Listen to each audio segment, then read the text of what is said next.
আইসা পরেন পাপড় বাজা খায়া যান, একটা পাপড় বাজা খায়া নানির বাড়ি চইলা যান, একটা পাপড় বাজা খায়া নানির বাড়ি চইলা যান। ওরে আমার সোনামণি পাপড় বাজা খাবা তুমি, ওরে আমার সোনামণি পাপড় বাজা খাবা তুমি, আমার কাছে চইলাই আসো পাপড় বাজা বইসা খান।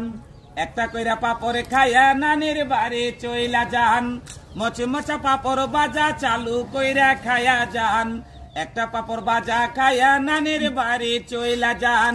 পোলাপা নাসো কাছে আমার কাছে পাপড় আছে, পোলাপা নাসো কাছে আমার কাছে পাপড় আছে, ঘরের ভিতর বইসা খাবা আনন্দ আর মজা পান। একটা পাপড় বাজা খায়া নানির বাড়ি চইলা যান, মচমচা পাপড় বাজা চালু কইরা খায়া যান, একটা পাপড় বাজা খায়া নানির বাড়ি চইলা যান। ওরে আমার দাদা ভাই আর দেশে চিন্তা নাই, ওরে আমার